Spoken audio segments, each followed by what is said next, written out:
আর এটা দেখি এইটা মানে এইটা হাসি একই হাসি দুইটা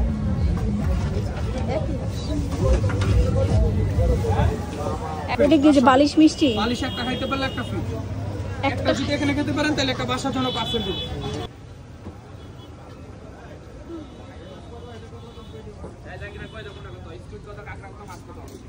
হ্যালো আসসালামু আলাইকুম welcome to my new blog and Eid মোবারক সবাইকে। সবার কি অবস্থা, সবার ঈদ কেমন কেটেছে? আমার আলহামদুলিল্লাহ খুবই ভালো কেটেছে।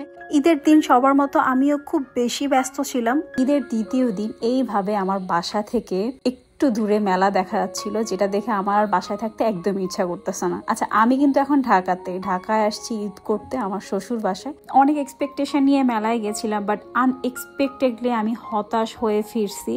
কারণ মেলা এখনো পুরোপুরিভাবে স্টার্টই হয় নাই, স্টলগুলো পুরোপুরিভাবে সবগুলো বসে নাই। জাস্ট এখানে বাচ্চাদের খেলার জন্য কয়েকটা স্পোর্ট ছিল, নাগরদোলা ছিল। কিন্তু আপনাদের হতাশ হওয়ার কোনো কারণ নাই, কারণ আজকের ব্লগে আমি নতুন একটা জায়গার সন্ধান দিব যেখানে আপনার ঘর সংসারের জিনিসপত্র পেয়ে যাবেন মাত্র 120 টাকা পার পিস। ভিডিওটি শেষ পর্যন্ত দেখতে থাকুন। মার্কেটের নাম ধাম এবং কি কি পাওয়া যাবে সবকিছু আমি শেয়ার করছি এই ভিডিওতে। আমি অনেকদিন ধরে শুনছিলাম যে মাটির কলসিতে পানি খেলে নাকি অনেক ভালো, অনেক মিনারেলস অ্যাড হয় এবং পানিগুলো নাকি ঠান্ডা থাকে। তো মেলাতে মাটির এই জিনিসপত্রের দোকানে এসে আমি এই পানির জারগুলো দেখতে পেলাম। বড় একটা ছিল আর ছোট হাতের এইটা। তো ছোট হাতের এইটার দাম বলে 400 টাকা এবং বড়টার দাম বলে 2000 টাকা। এইটা শুনে আমার আর নেওয়া হয় নাই। তো ইনশাআল্লাহ নেক্সট টাইম অন্য কোথাও থেকে নিব। তারপর এখানে একটা ঝালমুড়ি প্লাস চানাচুরের স্টল ছিল। এখানে এত বেশি দাম বলতেছিল, 50 টাকা করে একটা প্লেট। দাম শুনে আমি আর খাইলাম না। এরপর আরেকটা তান্দুরি চায়ের দোকানে আসছি। এখানে চাটা দেখতে ভালোই লাগছিল, বাট প্রাইস এখানে অনেক বেশি ছিল। আমি জানি না, এই মেলাতে সব কিছুর প্রাইস আমার কাছে অনেক বেশি মনে হচ্ছে তুলনামূলকভাবে। তো যার কারণে আমি এখানে কিছুই আর খাই না। আর যেহেতু কোনো স্টল ছিল না, ঘোরারও তেমন স্পেস ছিল না। মেলাতে আরেকটা খাবারের স্টল পাই। এই স্টলটার নাম হচ্ছে স্মোক বিস্কিট। তো এখানে হচ্ছে এই বিস্কিটটাতে কিছু একটা অ্যাড করে, দেন এটা ওতে অনেক বেশি ধোয়া হয় এবং তারপর এটা মুখে দিলে মুখে এবং মানে চারপাশটা খুব ধোয়া ধোয়া হয়ে যায়। এই ফুড টেকনোলজিটা আমি এর আগে কিন্তু অনলাইনে দেখেছি, সরাসরি দেখি নাই। তাই আমার কাছে আজকে সরাসরি দেখে খুব ইন্টারেস্টিং মনে হয়েছে। আর দোকানের নামটাও ছিল ভীষণ ফানি। মেলায় 3টা ফুড স্টলই ছিল এবং 3টা ফুড স্টলের ফুডগুলোর প্রাইসে কিন্তু 50 টাকা। তো এরা কি সবাই যুক্তি করে 50 টাকা করে রাখছে কিনা কে জানে। মেলায় যেহেতু অন্য কোনো স্টল ছিল না, তাই আমরা এখানে সময় নষ্ট না করে ডিসিশন নিলাম যে অন্য একটা জায়গায় যাব। সেখানেও নাকি মেলা রয়েছে এবং অনেকগুলো পার্মানেন্ট দোকান রয়েছে যেখান থেকে আমরা টুকটাক কেনাকাটা করতে পারবো বলে জেনেছি। একটা টমটম নিয়ে আমরা চলে আসি 300 ফিটের পূর্বাচলের নিউ টাউনে অবস্থিত নীলা মার্কেটে।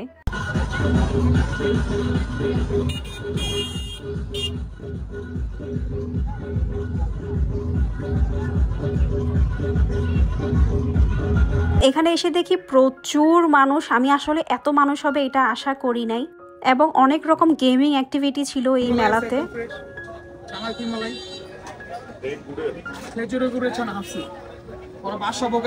এটা কি যে বালিশ মিষ্টি? বালিশ একটা খাইতে পারলে একটা ফ্রি একটা যদি এখানে খেতে পারেন তাহলে একটা বাসার জন্য পার্সেল দিন। বালিশ একজন যদি 7-8 জনে খাই না, একজনে খেতে হবে। অফারটা একজনের জন্য। আসেন ভাই, আসেন। অরিজিনাল ছানার মাছ সব রসগোল্লা গরম দেখেন। সব তাজা।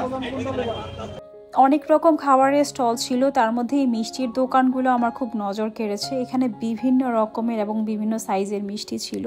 তারপর আরও কিছু স্টল দেখলাম যেখানে সি ফুডের বারবিকিউ করা হচ্ছে। তো অনেক রকমের সি ফুড ছিল, কাঁকড়া ছিল, অক্টোপাস ছিল এবং বিভিন্ন রকমের মাছও ছিল। আবার চিকেনেরও বিভিন্ন রকম আইটেম ছিল। একটা থেকে একটা দেখতে যেমন লোভনীয় তেমনি খুবই মজাদার মনে হচ্ছিল। যদিও আমার এখানে কোনো সি ফুড ট্রাই করা হয় নাই, তাই রিভিউ দিতে পারছি না যে কেমন টেস্ট হবে।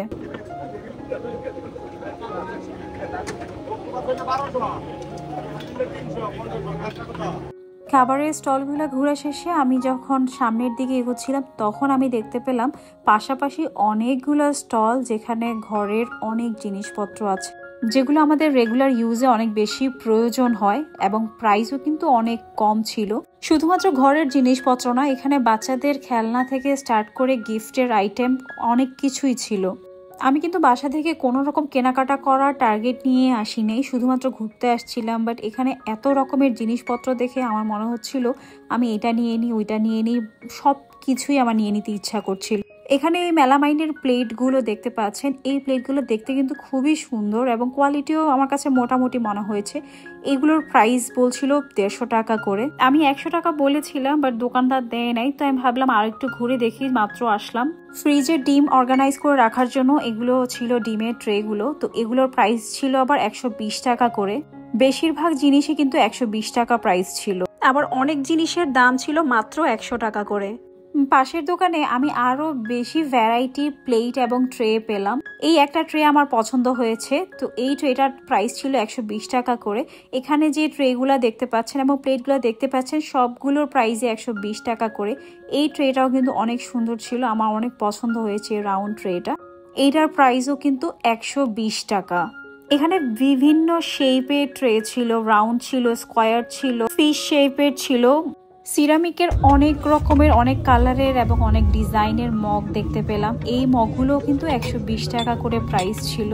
মগগুলোর প্রত্যেকটা ডিজাইনই খুব সুন্দর, বিশেষ করে এই পিঙ্ক কালারের মগটা আমার খুব পছন্দ হয়েছিল।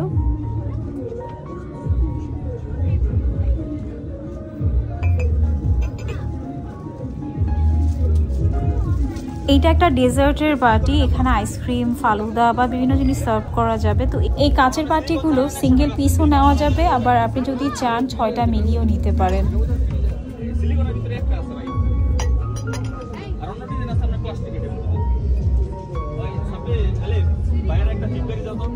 একপাশে রাখা পাটের এই ঝুড়িগুলো আমি চেয়েছিলাম গাছ রাখার জন্য, বাসায় যে গাছের টবগুলো আছে ওগুলো রাখার জন্য। তো এগুলো 150 টাকা করেছিল, 3টার সেট মিলিয়েও নেওয়া যায়, তো সেক্ষেত্রে 450 টাকা পড়বে। অনেক ঘুরে আমার এই ট্রেটা পছন্দ হয়, যেটাতে অনেকগুলো আলাদা আলাদা পোর্শন ছিল, অনেক কিছু একসাথে রাখা যাবে, সার্ভ করা যাবে। তারপর এই মশলা বক্সটা নিই, যেটা আলাদা 4টা স্পেস ছিল, 4 রকমের মশলা রাখা যাবে, সেটাও ছিল 120 টাকা করে।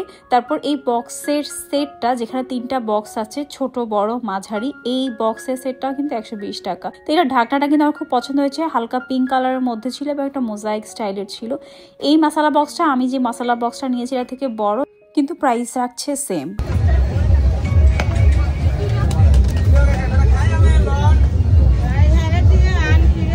চাপড়ি পার পিস কত করে?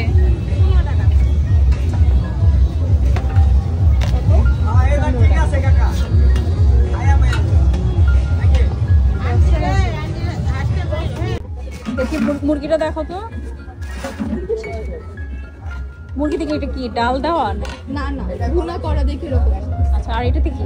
এইটা মানে এইটা হাসি একই হয় দুইটা একই।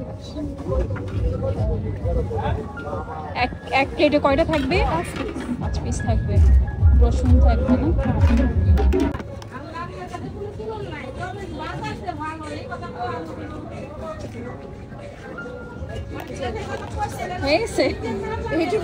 ঘুরে ঘুরে টুকটাক শপিং তো করলাম, এরপর কিন্তু ক্ষুধা পেয়ে গেছে হাঁটতে হাঁটতে। তারপর একটা দোকানে ঢুকে আমরা চাপটি আর হাঁসের মাংস খাচ্ছিলাম। নীলা মার্কেটে আসলে কিন্তু চাপটি আপনাকে খেতেই হবে। এখানকার স্টলগুলোর চাপটি এবং হাঁসের মাংসের যে কম্বিনেশন, এটা কিন্তু খুবই জনপ্রিয়। অর্ডার দিলে ইনস্ট্যান্টলি চাপটি বানিয়ে দেওয়া হয় এবং এর সাথে হাঁসের মাংস দুর্দান্ত কম্বিনেশন। তবে আমরা সেদিন যে দোকানটাতে খেলাম, সেখানকার চাপটি এবং হাঁসের মাংস আমার কোনোটাই ভালো লাগেনি। হাঁসের মাংসে প্রচুর ঝাল ছিল, বাট টেস্ট একদমই জিরো ছিল। চাপটিটাও একদমই মচমচে ছিল না এবং খুব শক্ত ছিল। খাওয়া শেষে হাঁটতে হাঁটতে আমি আরেকটা মাটির দোকান দেখতে পেলাম। এখানেও মাটির তৈরি হরেক রকমের জিনিস ছিল এবং জিনিসগুলো কিন্তু সুন্দর ছিল, বাট প্রাইস আমার কাছে একটু বেশিই মনে হয়েছে, তাই আমার কিছু আর নেওয়া হয়নি।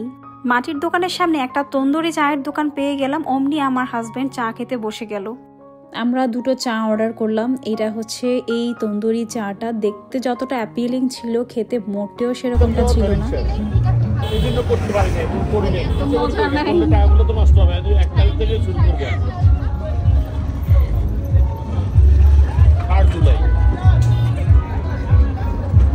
এই চাটার প্রাইস ছিল 40 টাকা। আমি আপনাদের রিকোয়েস্ট করব, প্লিজ এটা উপরের যে সৌন্দর্যটা দেখে কেউ এটা অর্ডার দিয়ে না, এটা খুবই বাজে টেস্ট, টাকাটাই লস হবে। চা খেয়ে আমি মাটির হাঁড়িটা আমার সাথে করে বাসায় নিয়ে গেলাম। ভাবছি এটাতে পেইন্ট করে বাসায় কোথাও রাখবো, দেখতে ভালো লাগবে। তো এই ছিল আমার Eid second day celebration with family. আপনাদের ঈদ সেলিব্রেশন কেমন হয়েছে, কি করেছেন আমাকে অবশ্যই কমেন্ট করে জানাবেন। দেখা হচ্ছে পরবর্তী ব্লগে। বাই বাই, টেক কেয়ার, আল্লাহ হাফেজ।